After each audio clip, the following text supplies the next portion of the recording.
Jamil, e aí, aquelas imagens imorais, indecentes de Cabul ontem? O que é aquilo, hein? Dá até medo da gente. Daqui a pouco nós estamos agarrando em avião aqui no Brasil também, meu amigo. A coisa aqui está bem Mas feia também. essa é a parte da história do desespero de quem fica, né, Fábio? O presidente foi embora, né, ninguém sabe para onde ele foi. A agência russa de notícias diz que ele levou, inclusive, tanto dinheiro que não cabia o dinheiro no helicóptero que ele saiu, para você ter ideia, ele teve que deixar uma parte. É um drama, aquelas imagens, elas são, na verdade, reflexos de dramas que em vários locais você vê exatamente a mesma história de refugiados. Aqueles que apostam na saída, apostam no risco de cruzar o Mediterrâneo num bote furado sem saber nadar, porque sabem que se ficarem, o perigo é ainda maior.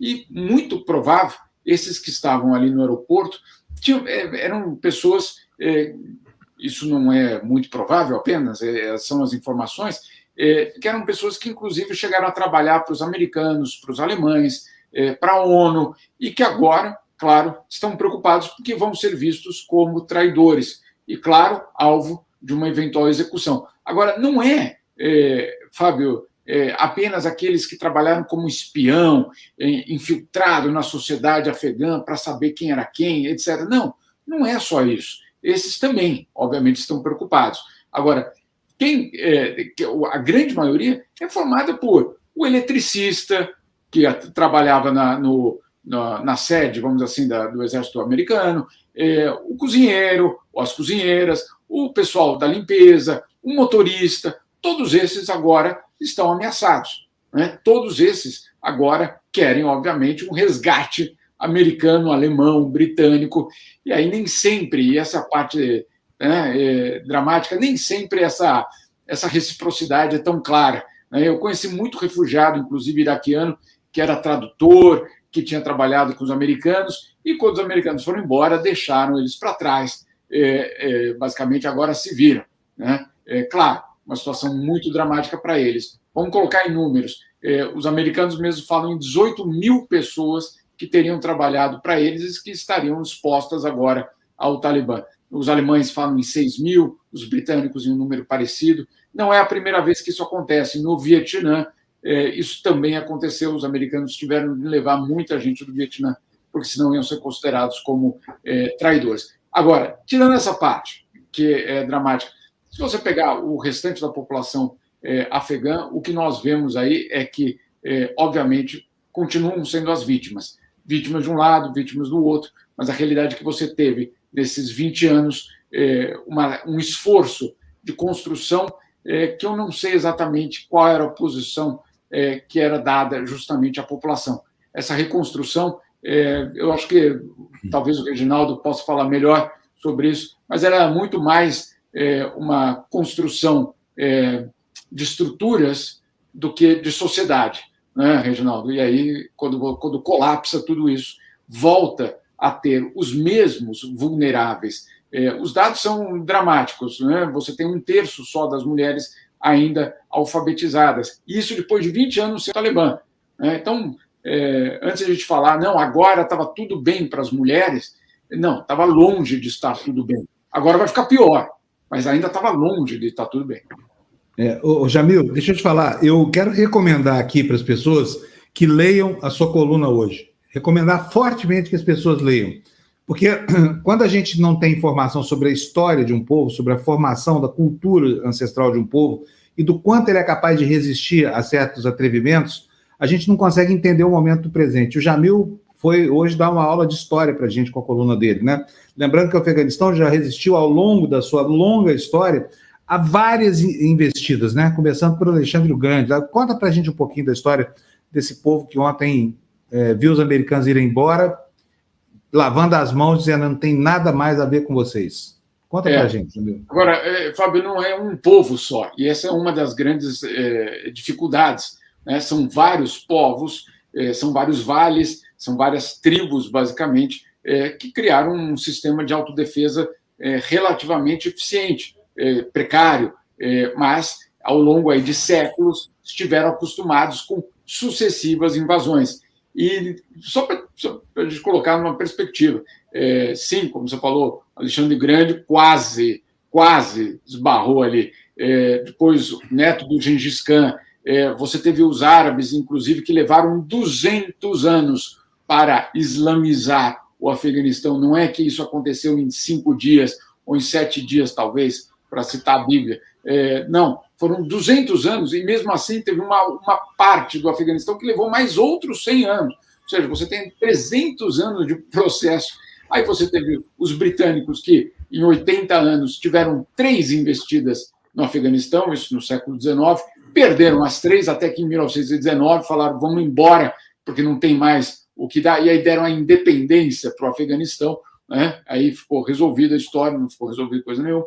Aí você tem os soviéticos, que chegam em 79 e vão embora em 89, com uma situação muito parecida, e agora os americanos, com 20 anos no Afeganistão, indo embora, como você disse, lavando a mão e dizendo, quanto tempo mais a gente ficaria lá? Exatamente, essa é a grande questão, quanto mais... e muita gente fala, mas será que era um bom momento de sair? Todo mundo fala, talvez tivesse de ficar mais, ou talvez tivesse de ficar menos, né? Também podia ser, né? Ficar menos.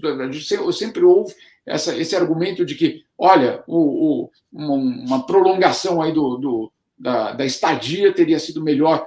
Olha, depois de 1 trilhão investido no Exército, formar um exército de 300 mil homens, sei lá se existem esses 300 mil de fato, e nem isso funciona, é porque, obviamente, a presença não faz sentido. Agora, insisto, mais uma vez, as principais vítimas serão, obviamente, as mulheres e a população local, que já teme muito.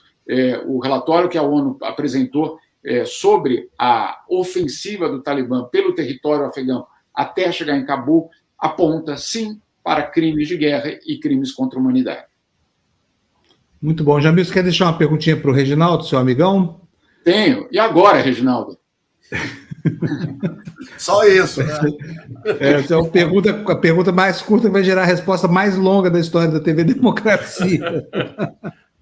Ou mais curta também. Não dá para saber. Não dá para saber, né? Como é que você vê a China na região? Não, antes disso, eu vou retomar o final que o Jamil falou, né? Coisa que nenhum presidente dos Estados Unidos quer discutir, nenhum membro de partido democrata ou republicano quer discutir e ninguém do establishment norte-americano. A questão que eu entendo não é se ficou muito ou pouco. O que eles foram fazer lá? Perfeito. Ninguém está discutindo por que foram lá no dia 7 de outubro de 2001. Veja só, 18 caras atacaram os Estados Unidos, 18 terroristas. Nenhum deles era afegão. Aí veio com a história que foi planejado no Afeganistão. Não foi planejado no Afeganistão. Foi planejado nos apartamentos em Hamburgo e nas escolas de aviação dos Estados Unidos. Isso está na comissão formada pelo Congresso norte-americano para apurar as causas do 11 de setembro. Não tinha razão. Talibã é muita confusão. Não tem. Foi aliado, abrigou a Al-Qaeda, mas é completamente diferente. O Talibã nunca, até então, fez um atentado terrorista. Tinha feito. Nunca. E nunca fora das fronteiras. Não tinha nada a ver. Tanto é que os Estados Unidos tentou que o Talibã entregassem o Osama Bin Laden ao Al-Qaeda, que se recusou a fazer e teve a guerra. E eu estou falando tudo isso porque esse é o argumento principal pelo qual, que é uma mentira, foi no Afeganistão, foi no Iraque, vai na Síria, vai na Líbia e foi tudo quanto é lugar.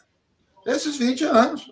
Então, não é centrar nesse caos aí que foi em Cabul, que não representa nada. O caos foram esses 20 anos. Aí é que está essa história. Mas eles não querem discutir isso. Né? Eis o Biden, o jornalista falou, por favor, presidente, fala algo aqui sobre o Afeganistão. Ele diz assim, vamos esquecer isso, já acabou, faz muito tempo, a gente nem lembra mais. Em abril de 2020, o que o Trump falou? Nossos amigos talibãs. Tanto é que eu estou lançando um livro, vamos ver se sai em setembro, que eu coloquei no título, Os Amigos Talibã dos Estados Unidos. Quer dizer, eles entraram, formularam tudo isso para sair fora e dizer que o Talibã não tem nada a ver com a Al-Qaeda, mas tem que prestar conta. E Guantánamo? E o sistema de vigilância no mundo que se espalhou, difundiu pelo mundo inteiro? Então, eu divirjo dessa história de derrota do Império. Eu gostaria de comemorar. Vou para a Paulista na hora.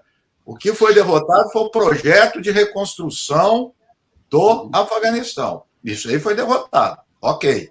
O Império, nesses 20 anos, os Estados Unidos são mais fortes militarmente, muito mais forte economicamente, e acabou com o Oriente Médio. O Iraque era o país, o Estado mais forte, mais consistente, divide completamente do regime, mas o Estado era. Acabou o Iraque, acabou a Líbia, acabou a Síria. Os Estados Unidos perdeu? E agora, então, vou voltar do Jamil. Vamos aguardar o Afeganistão. Da mesma forma pelo qual o Talibã caiu rápido, lá em dezembro de 2001, e voltou, também as incógnitas aí que o Jamil colocou. Nós temos 300 mil homens que foram treinados. O que eles vão fazer na vida? E os senhores da guerra que não vão aderir? É isso que eu quero ver. Não é fácil. Não vai ser vida fácil para o governo Talibã.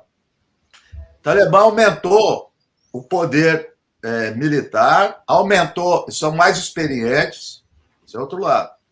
Eles deram um banho de diplomacia nos acordos de Doha, tapearam os Estados Unidos, né? São muito hábeis, se aproximaram do Irã. O Irã era um grande inimigo, o Paquistão já está lá. Aproximou da China e da Rússia. Então, eles têm um cabedal. Ao mesmo tempo, né, esses países vão disputar influência lá. Ou vai ficar tudo tranquilo entre Irã de um lado, Paquistão de outro, e Rússia e China. E a Índia que está quieta? O Talibã tem articulação com os grupos da Caxemira. A Índia não vai ficar quieta. Então, a coisa não é fácil lá. O que o Jamil falou é importante. Quando se fala cemitério de império, por quê? Porque tem uma estrutura geográfica e social que é quase impossível alguém dominar o território inteiro. Então, ele é muito fragmentado politicamente, muitos líderes tribais, muitas comunidades, 75% da população é rural. Eu estou falando, tem indicadores, professor, muito parecidos com os do Brasil nos anos 60 e 70. Muito parecidos mesmo. População eminentemente agrária, o analfabetismo de 43% da população. É incrível como eles estão próximos da nossa realidade há 50 anos, né? Sim, sim. Agora, complementando a isso, que a gente não tinha mais, são lideranças. Então, você tem códigos tribais, né, que não impera o princípio formal burocrático da lei. Isso é a coisa mais difícil. E o Talibã, para chegar onde ele chegou, não foi com arma. Arma é de menos, foi habilidade. Eles fizeram vários acordos com esses líderes e compraram todos esses policiais e militares que se sentiram abandonados pelos Estados Unidos. Por isso caiu desse jeito. Só que, da mesma forma que caiu fácil, não vai governar fácil. Não vai governar. Vai ter muito problema ali. Então, por que eu estou falando isso? Eu vou dizer que eu queria comemorar os Estados Unidos. Os Estados Unidos se desfez de um problema. Isso é consenso nos Estados Unidos. Isso é consenso. Ele se desfez de um problema. Ele não quer se envolver nisso. O Biden disse, tem um punhado de problema. Então, é isso. Império é isso. Foi lá, arrebentou com o país, mais de 300 mil mortos, jogou bomba, fez experimento com drones, fez o diabo. Não dá mais, arruma as coisas e vamos para casa. Vamos para outro lugar depois.